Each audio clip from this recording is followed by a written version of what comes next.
Okay, we're continuing the 70 weeks. We got Bruce in here with Eric. Go! Okay, we're going to address Daniel 9:27. Last video we just did, half hour long, was about 9:24, and the point of this is to say, if I hadn't been looking at the Mishkan pattern, the pattern that establishes the heart of the meaning of the letters of the Hebrew aleph-bet, I would have never seen this. There's 7 things in verse 24. He said that these 70 Shavim Shavim are supposed to accomplish. And once it's accomplished, the purpose of it all is finished. And we can get on to something else. As I mentioned the other day, if I say, look, we're gonna have to push this big heavy table. Let's get 4 guys and we'll sit there and we'll push this table until it gets over there, and then we can stop pushing. Once we've pushed the table over there, our job is done. So Yahweh said, something has to be accomplished. Israel, the Kadesh Elyonim, have to be moved over there, and then the 77s have fulfilled their purpose. The 10 kingdoms have fulfilled. The 4 beasts have fulfilled their purpose. Once his people are pushed over there, pushed over where? Doing what he said, like he said, and living up to the royal standard as being his people. And then we can get on to the real business, which is, he will be our Elohim, we'll be his people, and then the whole world looks like a different scene. That's what he keeps saying. So Bruce had an eloquent, simple way of putting it. His words, not mine. What were you saying? I was just saying that Daniel had asked a question, and the answer was brought to him. But Gabriel said he was coming down to enable Daniel to understand the vision clearly. He brought him the vision, and his job was to enable him to understand it. And he said, therefore, look into this answer and understand the vision. And that was Daniel's job, to look into the answer, see it for what it was, not add anything to it, not take anything away from it, not cast any kind of presupposition or his own wishes onto it, but see what was being brought to him and work at understanding it, which is what I see Eric's job as, and all of ours, but he helps bring it. So we're trying to do right now, we're trying to virtually reverse engineer what Daniel wrote. In other words, as Bruce said, Gabriel came to Daniel and said, okay, you saw this vision, now I'm going to tell you, organize it according to some structure. Contemplate, comprehend, put it in such a form. Okay, this word, ayin resh kaf, Eric, as in Erictology, is exactly that. It's looking at the structure and making sense out of it, or putting it into a structure. It's exactly what Daniel did, and now we're trying to understand what Daniel did by reading what he said. And what I'm saying is, the Mishkan itself was according to a pattern. Tabanit, Tav, Bet Nun Yod Tav, Tabanit. Moshe was called up, shown the pattern, Tabanit, and said, make the Mishkan according to the pattern, Tabanit. And what I'm saying is, these 7 things are the same pattern. And you wouldn't know that if you didn't contemplate and try to organize and understand. You would never see that the 7 things that this was all supposed to accomplish is the pattern. What has that got to do with anything?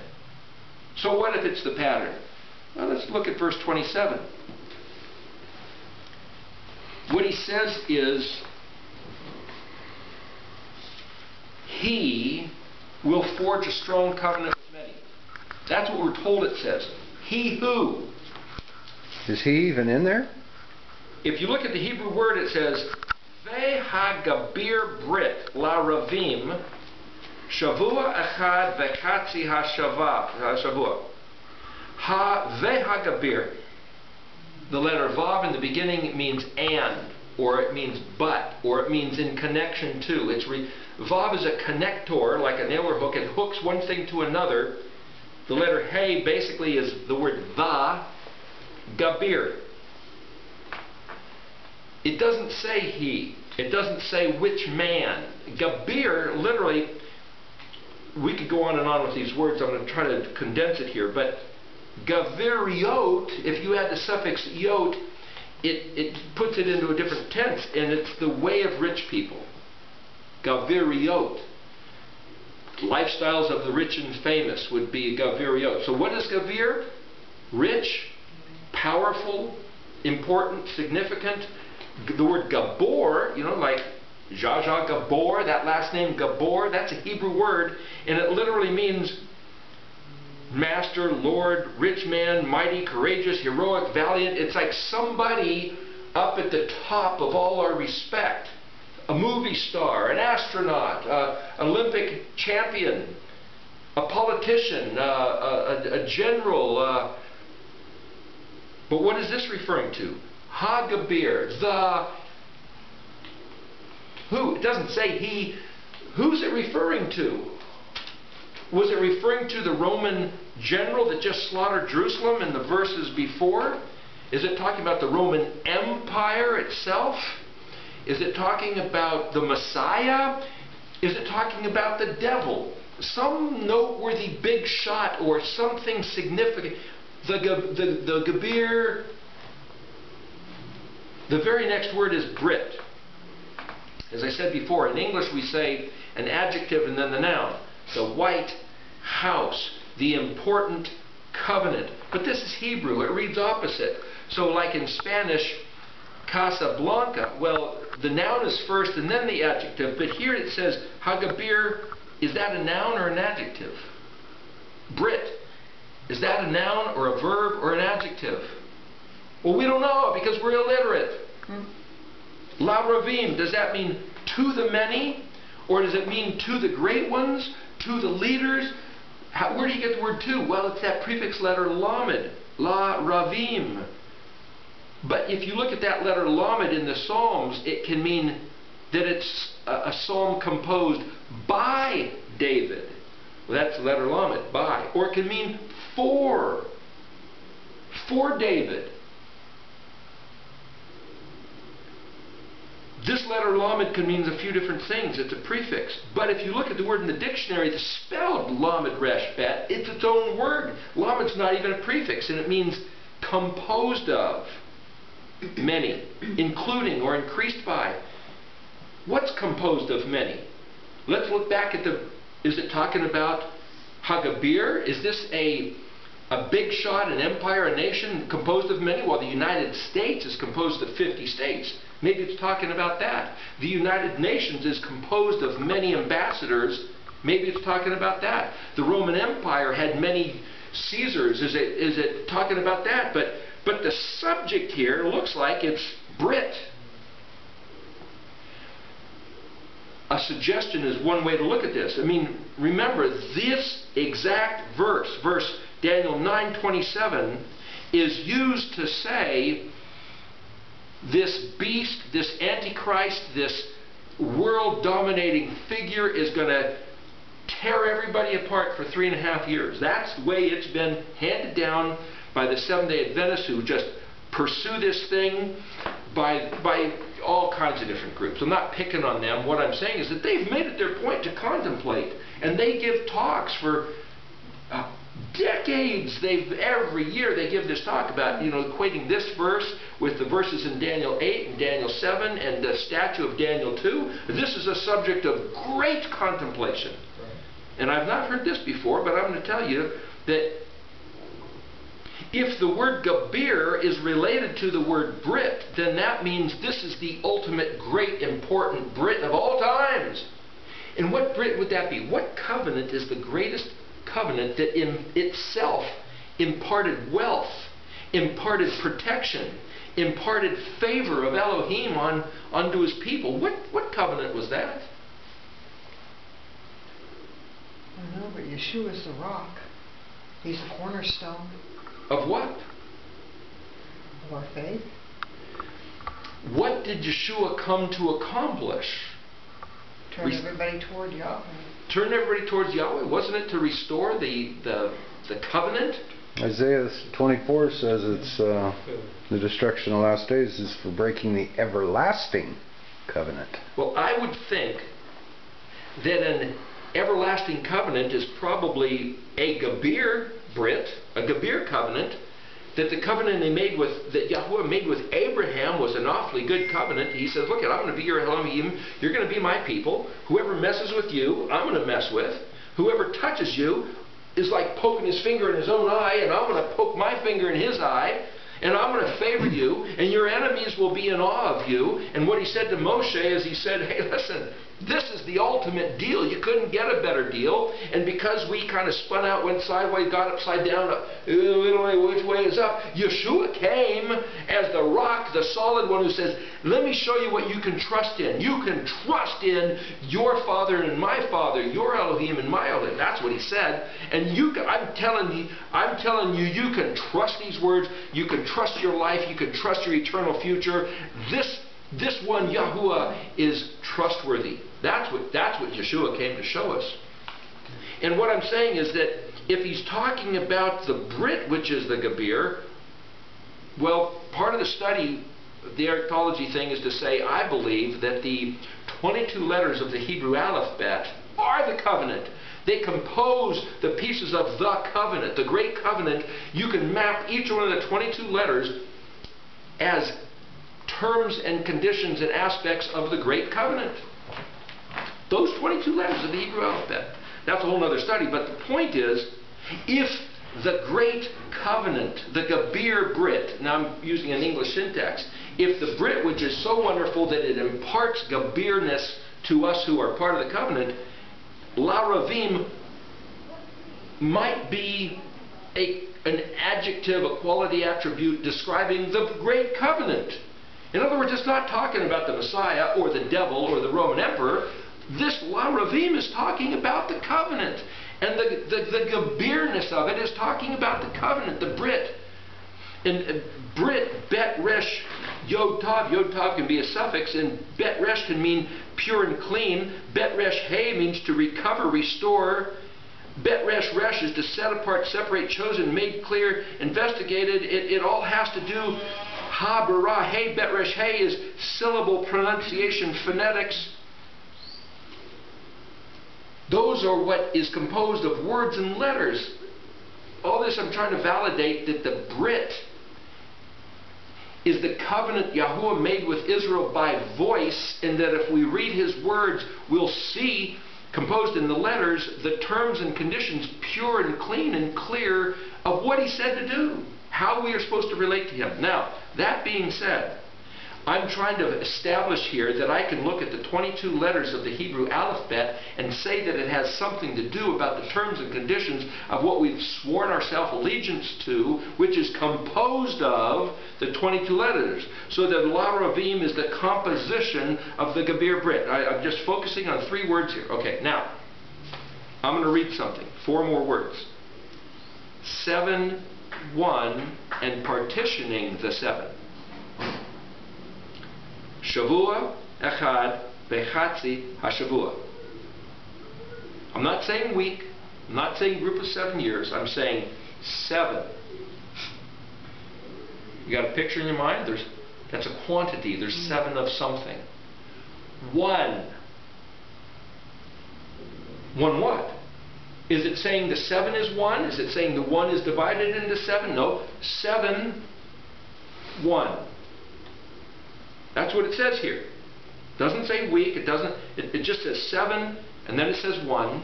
And then there's this word chatz. Now the word chatz is an arrow, which is something divided.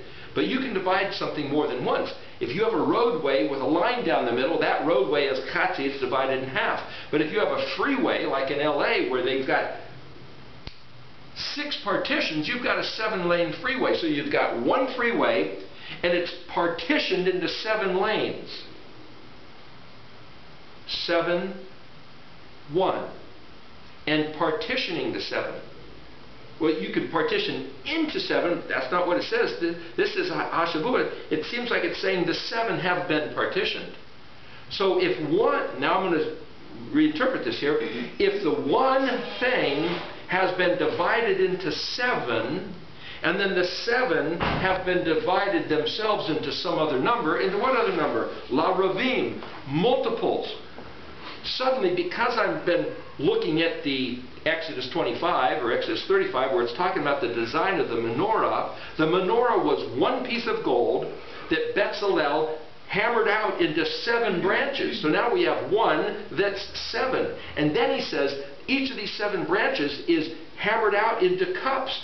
3 on each of the 6 branches, 4 in the middle, which is a total of 22. So the 7 branches are then partitioned into 22 cups. And guess what? It seems to match this as a geometric riddle.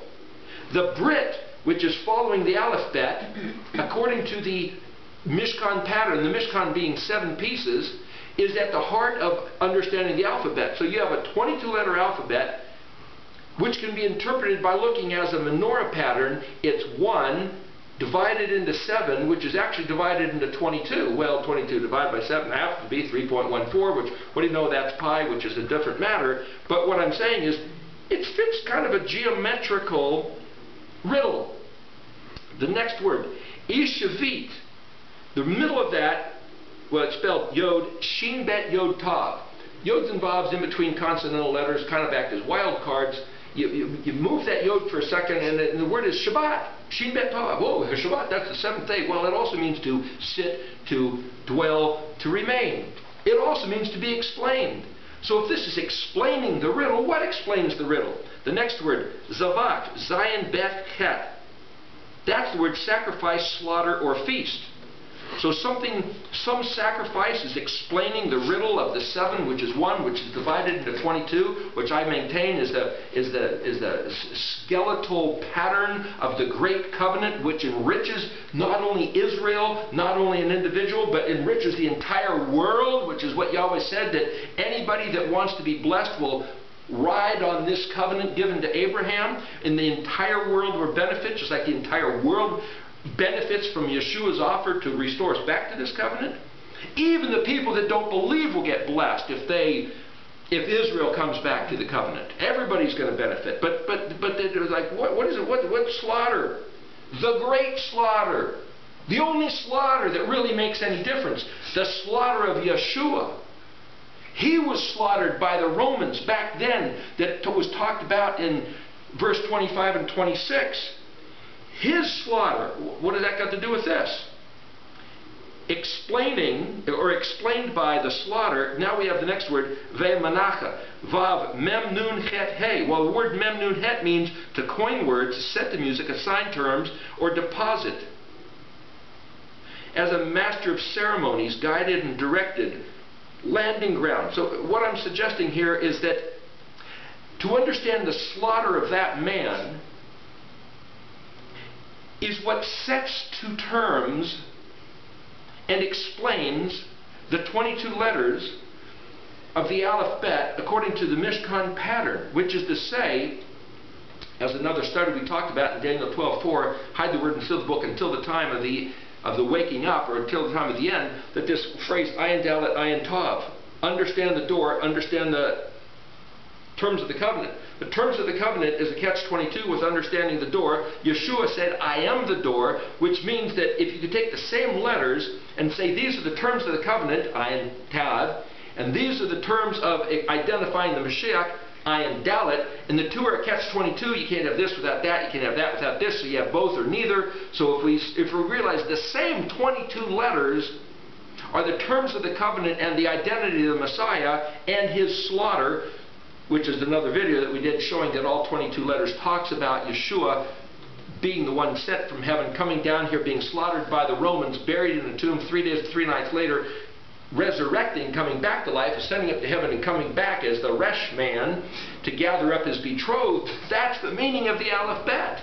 Those are the terms assigned according to the Zavach, the great slaughter of the Mashiach, which explains the whole thing, Yeshavit. Then the next word is ve'al kanaf, and upon wing.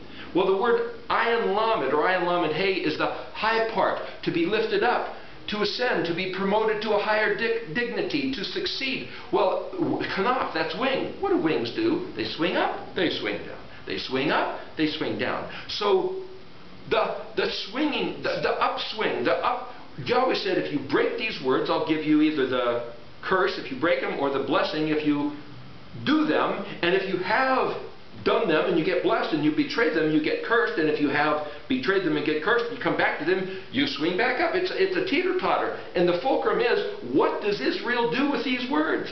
If Israel's up, the other nations are down. If Israel's down, the other nations are up. When the other nations are up, they don't want Israel to come back to these words because they're going to drop. So they give Israel lies, according to what Moshe said. Your enemy is going to try to lie to you. So they control the publishing houses and give us fake translations and put preachers in the pulpit that'll lie to us. Anything to keep Israel away from these words. If they keep Israel down, they get to be up for longer and longer. So what happens? Concerning the upswing of the wing of what? Shechutzim, abominations, unclean, Gentile, uneducated. Shechutz is also the word for reptile, the disgusting creatures that we're not supposed to have anything to do with. And then the word is mashamam, appalling desolation. But to be away from, or to be lifted up out of appalling desolation. What? To come to the realization of this riddle, which will lift us up like a wing, up out of astounding desolation because of our uneducation. And when, ve'ad kala, or until, or attested to, that's a witness. Kala is the bride, and it means all of her. It means completely given over and devoted. When the bride has completely given herself over to and is devoted, finished with the disgusting reptilian, astounding abominations that Yahweh said, don't eat, don't have anything to do with those. Then the word is ve'na chet resh zadi he. Vana charatza means decided, determined, resolute, decisive, cut, decision, verdict. When the bride says, that's it, I've had enough of this stuff, turn back to the Hagabir Brit, which is composed of the one word, the Kadosh Midbar, the one communication, which is divided into 7, and the 7 divided into 22, which describes the alphabet according to the Mishkan pattern. And when she says that, and she stands with that under her feet, which is Tav Tav Kaf Al Shamam, against, you could say all means together with, but Ayin Lamed is a reference, it's a yoke. Yoked, and then the Shamam means desolation, insanity, demented, horrified, appalled, dazed, astounded, waste, ruin, cause for alarm. Regarding the Shamam, if she chooses to stand, decided and determined to be the bride, away from appalling desolations, away from that which she was told was detestable and abominable, then the wing swings up. And it's proven that the words, exactly what he gave us, that Mashiach, Yeshua, attested to and stood on, and himself, though he was killed and slaughtered, he rose out of the grave, thus validating everything. That explains the riddle. So what I just did that you didn't know is, though the first time I read it through frontways, I just read the exact same words backwards. Shamam al tatak. What I'm saying is that in Hebrew you can read the words this way and you can read the sentence backwards, and it just says the same thing. It's the same story again and again. So who's holding up the show? Us. It's us. Doing what he said according to his words. And when he allows a doctrine, a teaching, a beast, an empire, a preacher, a prophet, an angel, to say any other words, if it's not one kadosh communication, achad kadosh midbar, that's what we read in Daniel 8. Excuse me. There is one kadosh communication. Yeshua said, I only say the things I hear the Father saying. I'm giving you my ruach, his ruach, the ruach hakodesh, to give you understanding of the words. And so what was given to Daniel in that other chapter that we read, I believe it was 8 there, he says, there's one kadosh communication. And I heard declared one kadosh communication. And what are we to hear and receive and act on? One kadosh communication. And if there is a different voice, Yod He Vav He, 4 letters. Yod, the hand of the Creator. He, the expression of the Creator, which is the Torah. Vav, the man who embodies the Torah, which is Mashiach. And Yeshua said, I'm giving you the Ruach, the other hay to lead you into the understanding and doing of the first hay, which is the Torah. So Yeshua is wrapped up or enveloped in like these two wings of the two hays, and so that's supposed to lead us into the truth, which is understanding. So Yod He Vav He. If we hear different voices, we're wrong. One. Oh, but he said something different. No, get back there. One. Oh, but the Ruach. No. The Ruach has to line up with the Torah, with Mashiach, with the Creator, with Abba. If we hear Achad, Shema Israel, hear, listen, regard. One Eloheinu, Yahweh Achad. Yod He Vav He, Achad. Achad Kadosh Midbar. One voice of truth. And when we hear the one voice and we align and stand, the time is up. We have no need for the battering rams, the false kingdoms, the fourth beast. They've accomplished their purpose, which is to usher in the era of Yahweh's favor.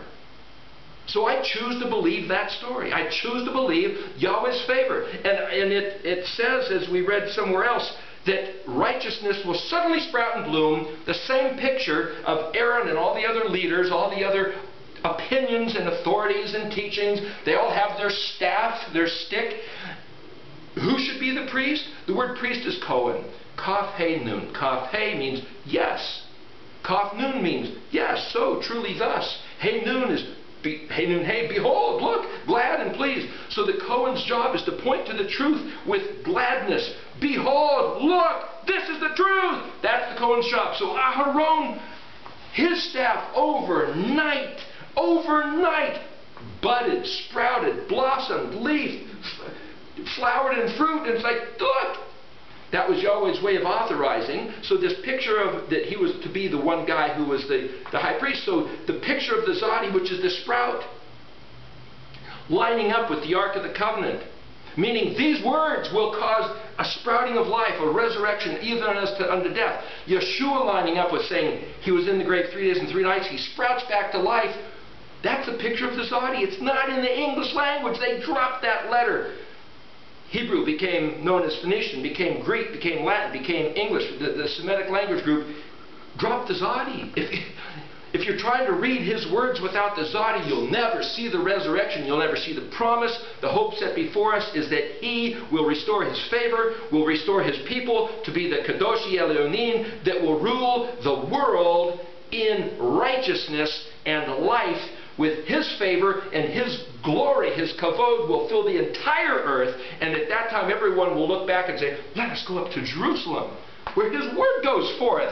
That's what this is about, to bring him praise and glory and honor, that the entire world will say, just like he said, he fulfilled his promises to his people. Hey, let's be one of his people. There you go. There's Daniel 9:27. Where's that freaking beast? Way to wrap that one up, Eric. That was awesome. Well, darn. Good. Thanks, Eric.